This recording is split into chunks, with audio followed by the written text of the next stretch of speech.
بسم الله الرحمن الرحيم. قال تعالى: ومن أحسن قولا ممن دعا إلى الله وعمل صالحا وقال إنني من المسلمين. السلام عليكم ورحمة الله وبركاته. الحمد لله رب العالمين، والصلاة والسلام على أشرف الأنبياء والمرسلين نبينا محمد وعلى آله وصحبه أجمعين ومن تبعهم بإحسان إلى يوم الدين. محترم سامعین اور ناظرین، الحدیث الرابع والعشرون، حدیث نمبر 24،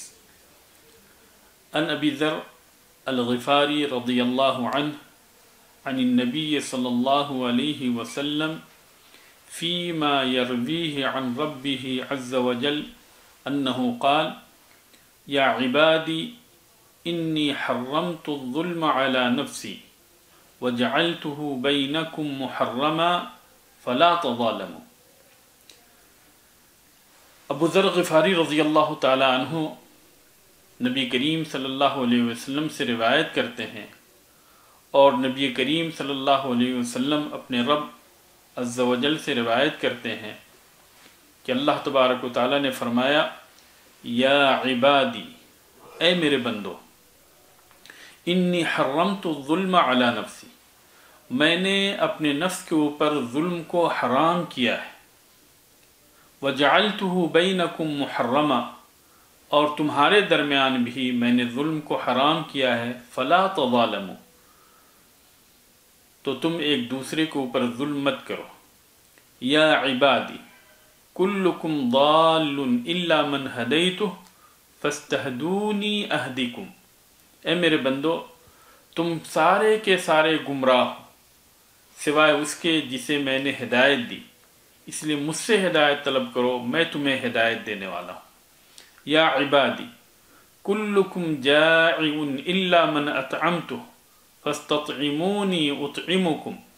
میرے بندو، تم سارے کے سارے بھوکے ہو سوائے اس کے جسے میں نے کھانا کھلایا، اس لیے مجھ سے کھانا طلب کرو، میں تمہیں کھانا دینے والا ہوں. یا عبادی کلکم عار الا من کسوتہ فاستکسونی اکسکم، میرے بندو، تم سارے کے سارے بغیر کپڑے کے ہو، ننگے ہو سوائے اس کے جسے کہ میں نے کپڑا پہنایا، اس لیے مجھ سے کپڑا طلب کرو، میں تمہیں کپڑا پہناؤں گا. یا عبادی انکم تخطئون باللیل والنہار وانا اغفر الذنوب جميعا فاستغفرونی اغفر لکم، میرے بندو، رات و دن تم گناہ پہ گناہ کیے جاتے ہو اور میں سارے گناہوں کو بخشنے والا ہوں، اس لیے مجھ سے مغفرت طلب کرو، میں تمہارے گناہوں کو بخشنے والا ہوں. یا عبادی انکم لن تبلغوا ضری فتضرونی ولن تبلغوا نفعی فتنفعونی، میرے بندو، تمہیں اتنی طاقت نہیں کہ مجھے نقصان پہنچا سکو، اور نہیں اتنی طاقت ہے کہ مجھے نفع پہنچا سکو. یا عبادی لو ان اولکم وآخرکم وانسکم وجنکم كانوا على اتقى قلب رجل واحد منکم ما زاد ذلك فی ملکی شیئا، میرے بندو، تم میں سے جو پہلے تھے، جو بعد میں آئیں گے، اور انسان اور جنات، یہ سب کے سب مل کر تم میں سے سب سے متقی اور پرہیزگار شخص کے دل کی طرح سے ہو جائیں، ما زاد ذلک فی ملکی شیئا، تو اس سے میری بادشاہت میں ذرہ برابر بھی اضافہ نہیں ہوگا. وَلَوْ أَنَّ أَوَّلَكُمْ وَآخِرَكُمْ وَإِنسَكُمْ وَجِنَّكُمْ كَانُوا عَلَى أَفْجَرِ قَلْبِ رَجُلٍ وَاحِدٍ مِّنْكُمْ مَا نَقَصَ ذَلِكَ مِن مُلْكِ شَيْئًا، اور تم میں سے پہلے،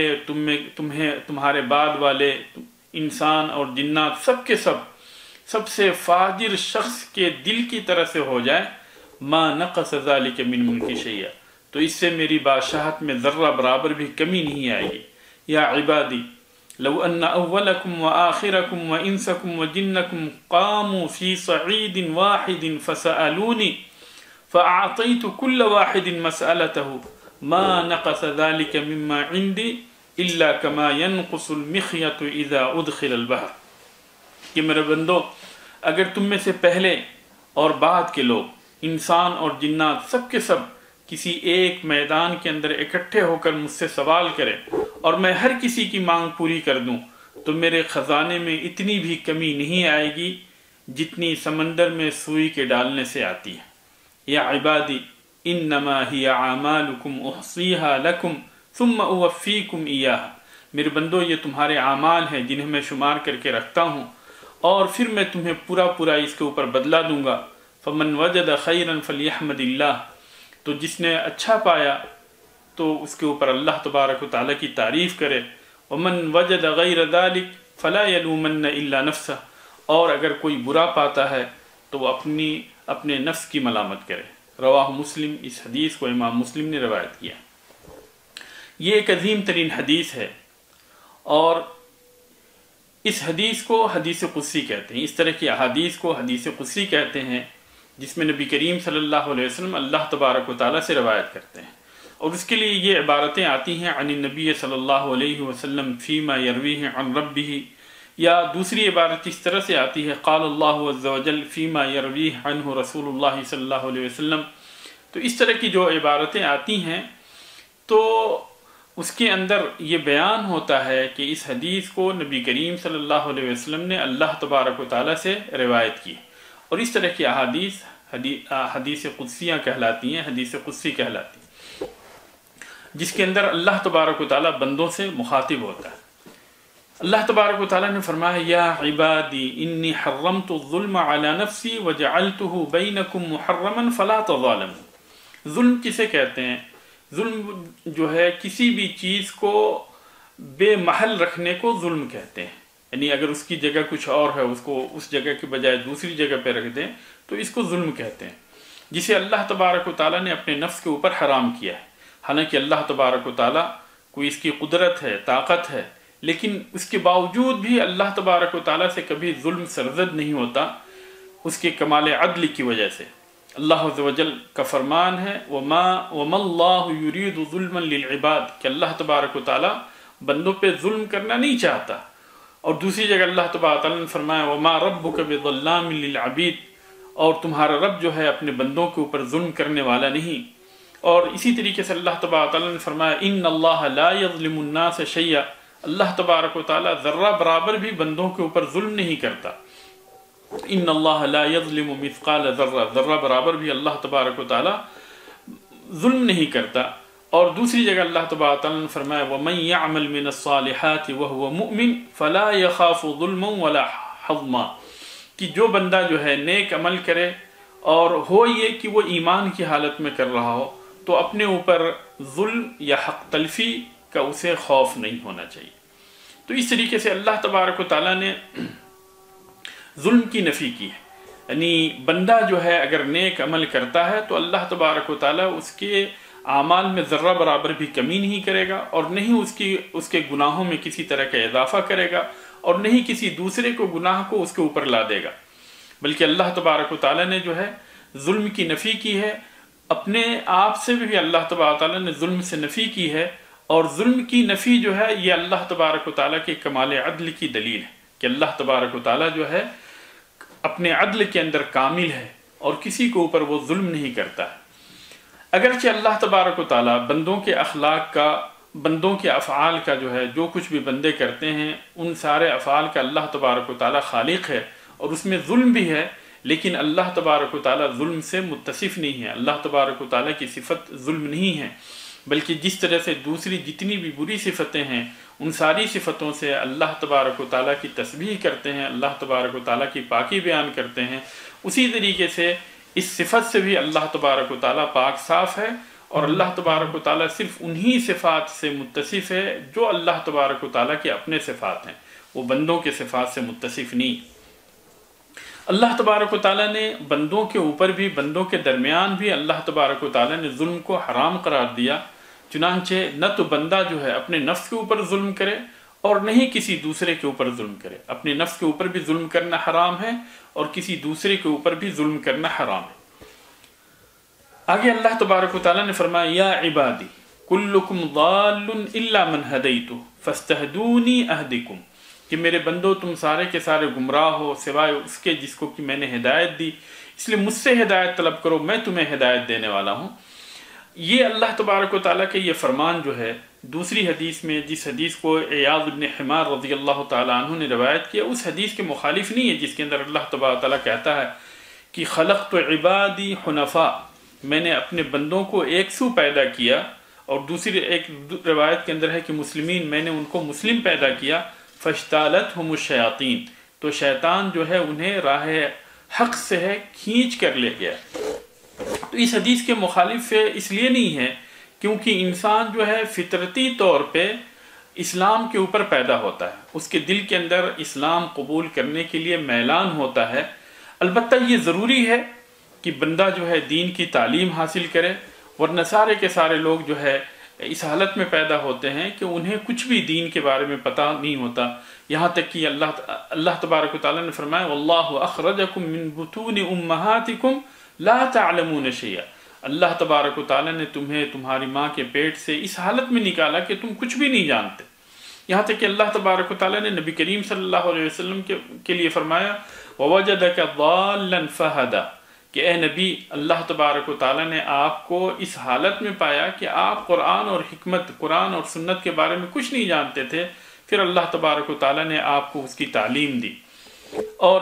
اسی طریقے سے اللہ تبارک و تعالیٰ نے دوسری جگہ فرمایا وَكَذَلِكَ أَوْحَيْنَا إِلَيْكَ رُوحًا مِّنْ أَمْرِنَا مَا كُنْتَ تَدْرِي مَا الْكِتَابُ وَلَا الْإِيمَانُ، کہ ہم نے اسی طریقے سے اپنے حکم سے آپ کے اوپر قرآن کو نازل کیا، اس سے پہلے آپ نہیں جانتے تھے کہ کتاب کیا ہے اور ایمان کیا ہے۔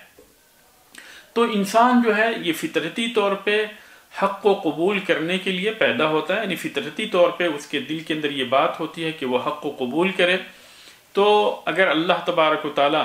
اسے ہدایت دیتا ہے تو اس کے لیے اس سبب کو آسان کر دیتا ہے کہ جس کے ذریعے سے اسے ہدایت کی تعلیم حاصل ہو جاتی، اور اگر اللہ تبارک و تعالیٰ کسی کو گمراہ کرنا چاہے تو پھر ایسی صورت میں اس کے لیے کوئی ایسا طریقہ اللہ تبارک و تعالیٰ مقدر کر دیتا ہے کہ جس کے ذریعے سے جو ہے وہ گمراہ ہو جاتا۔ ورنہ اللہ تبارک و تعالیٰ جو ہے ہر انسان کو اللہ تبارک و تعالیٰ جو ہے فطرت پہ پیدا کرتا ہے، جیسا کہ حدیث کے اندر ہے کہ نبی کریم صلی اللہ علیہ وسلم نے فرمایا کل مولود یولد علی الفطرہ، کہ ہر بچہ جو ہے فطرت پہ پیدا ہوتا ہے، یعنی اسلام پہ پیدا ہوتا ہے، فَأَبَوَاهُ يُهَوِّدَانِهِ أَوْ يُنَصِّرَانِهِ أَوْ يُمَجِّسَانِهِ، تو اس کے والدین جو ہے اس کو یا تو یہودی بنا دیتے یا نصرانی بنا دیتے یا مجوس بنا دیتے۔ اس حدیث کے اندر اس بات کا حکم دیا گیا ہے کہ ہم اللہ تبارک و تعالیٰ سے ہدایت طلب کریں، اور یہ ہدایت جو ہے ہدایت ارشاد اور ہدایت توفیق دونوں کو شامل ہے، کہ بندہ اللہ تبارک و تعالیٰ سے جو ہے ہدایت طلب کرے کہ اسے سیدھا راستہ دکھائے اور سیدھے راستے پہ عمل کرنے کی توفیق عطا فرمائے۔ اور بندہ جو ہے کھانے پینے سے زیادہ اس بات کا محتاج ہے کہ اس کو حق کی ہدایت حاصل ہو، جیسا کہ سورہ فاتحہ کے اندر ہم یہ دعا کرتے ہیں اہدنا الصراط المستقیم، کہ اللہ تبارک و تعالیٰ تو ہمیں سیدھے راستے کی ہدایت عطا کر۔ تو بندہ جو ہے اس بات کا محتاج ہے کہ وہ اللہ تبارک و تعالیٰ سے ہدایت کی دعا کرے، اور اس بار بار اصرار کے ساتھ جو ہے اللہ تبارک و تعالیٰ سے ہدایت کی دعا کرے۔ پھر اس کے بعد میں اللہ تبارک و تعالیٰ نے فرمایا یا عبادی کلکم جائع الا من اطعمتہ فاستطعمونی اطعمکم یا عبادی کلکم عار الا من کسوتہ فاستکسونی اکسکم۔ ان دونوں جملوں کے اندر اللہ تبارک و تعالیٰ نے بندے کو یہ حکم دیا ہے کہ وہ اللہ تبارک و تعالیٰ سے کھانے اور کپڑے کا سوال کریں، یعنی اللہ تبارک و تعالیٰ کی بے نیازی ان دونوں جملوں کے اندر بالکل واضح ہے، اور ساتھ ہی ساتھ یہ بھی ہے کہ بندہ جو ہے اللہ تبارک و تعالیٰ کا حد سے زیادہ محتاج ہے، اس لیے بندہ جو ہے اللہ تبارک و تعالیٰ سے کھانے کو طلب کرے، کپڑے کو طلب کرے، اور اس چیز کا اس کے اندر حکم دیا گیا ہے کہ بندہ جو ہے ہمیشہ اللہ تبارک و تعالیٰ سے ان دونوں چیزوں کا سوال کرے۔ اسی طریقے سے